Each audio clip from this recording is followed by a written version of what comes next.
बात करें गुजरांवाला की, जहां पर थाना फिरोजवाला के इलाका में किला खजानावाला में गुंडा अनासिर का राज होने लगा। गुजरांवाला थाना फिरोजवाला की हदूद किला खजानावाला में लियाकत नामी शख्स ने घर तमीर करने के बहाने साजिद गिल के घर पर कब्जा करने की कोशिश की। मुतलका पुलिस ने खामोशी इख्तियार कर ली। साजिद गिल का कहना था कि लियाकत नामी शख्स जो कि थाना फिरोजवाला में मुलाजिम है, जो स्लीपर का काम करता है। SHO थाना फिरोजवाला भी लियाकत नामी शख्स की पुष्टपनाही कर रहे हैं। अदालत का स्टे ऑर्डर होने के बावजूद भी पुलिस ने लियाकत को काम करने की इजाजत दे दी है। साजिद गिल की IG पंजाब और RPO गुजरांवाला और CPO गुजरांवाला से अपील है कि अदालती स्टे ऑर्डर को ना मानने पर मुलजमान के खिलाफ कानूनी कार्रवाई अमल में लाई जाए। साडी जगह ते कब्जा कर रहे, अदालत ने रजू किया, लेकिन वो अदालत के स्टे के बावजूद जबरदस्ती कर रहा साढ़े नाल।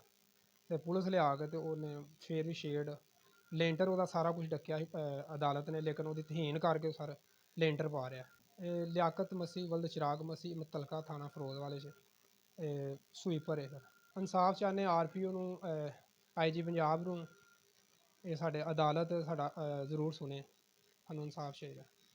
ਸਾਡੇ ਨਾਲ ਬਹੁਤ ਜ਼ਿਆਦਤੀ ਹੁੰਦੀ ਹੈ, ਬਦਮਾਸ਼ੀ ਕਰਦਾ, ਧੱਕੇ ਨਾਲ ਥਾਂ ਪਿਆ ਵੱਲਦਾ ਪੁਲਿਸ ਦੀ ਸਪੋਰਟ ਨਾਲ। ਅਸੀਂ 2-3 ਦੀ ਪੁਲਿਸ ਥਾਣੇ ਗਏ ਹਾਂ, ਉੱਥੇ ਸਟੇ ਵੀ ਦਿੱਤਾ, ਬਾਕੀ ਸਾਡੀ ਉਹਨਾਂ ਗੱਲ ਕੋਈ ਨਹੀਂ ਸੁਣੀ।